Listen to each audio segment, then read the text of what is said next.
emerging markets credit and investment professional that spent her life working on issues related to bottom line finance that has social benefits. She brings a focus on small and medium enterprises and on structured finance that has allowed her to bring these skills to areas of health, affordable housing, clean water and sanitation, renewable energy, and basic infrastructure and services. So without further ado, I leave you in her good hands. Thank you. I just want to say I'm not really a climate expert and I'm not really a gender expert. I'm a finance person, but I have always been a finance person that had more than one bottom line. It's not just about the money. It's about the returns to people and planet. The planet side, really, I'd left off for a very long time.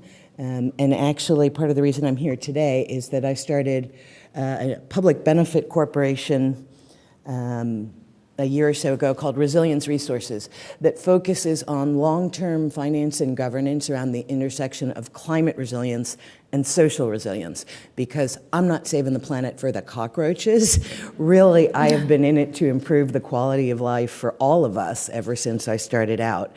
And this slide I actually presented at the World Pensions Council in London a couple months ago to say all investment has social and environmental impact. Now, I realize in your economics class, you have been taught that social and environmental impacts are externalities, and you will need to tell them that on your economics orals if you want to pass the first time around.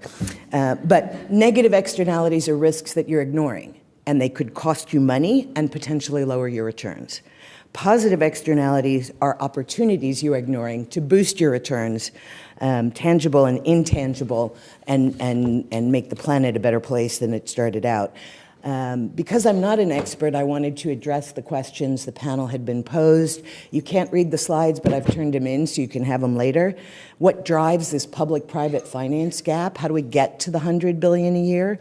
Well, we have at least 3 different sets of actors: the public sector, the private for-profit sector, the private not-for-profit sector.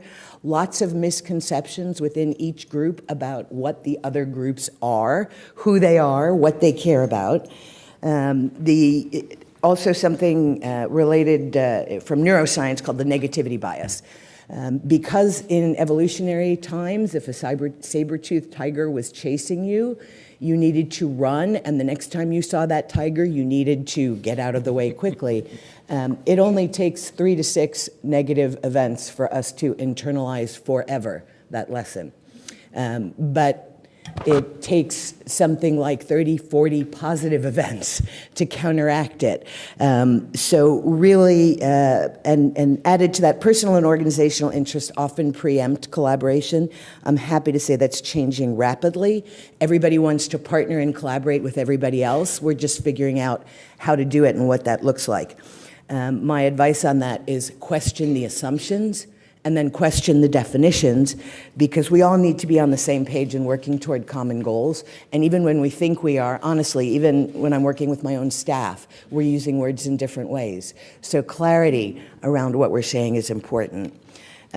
So the gender climate link and how we can break it. And I just want to say, great resource that I found too late to add to the slide, the UN Women Watch. If you go to un.org/Women Watch, they have a fact sheet on women and climate change that has links to amazing resources in every category you could think of. I probably do not need to tell this audience that women are actually the group most affected by climate change.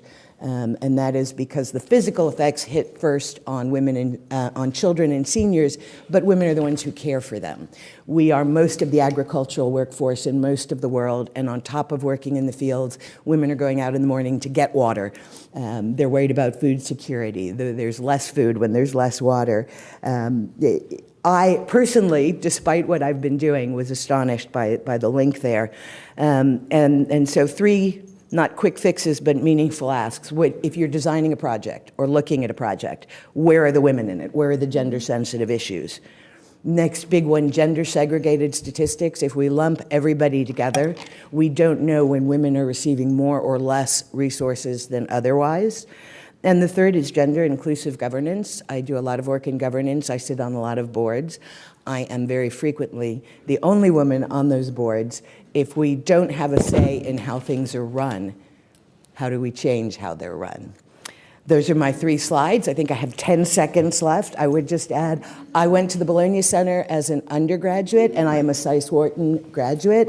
During the reception, if anyone wants to ask about any of that, I am available. Thank you all.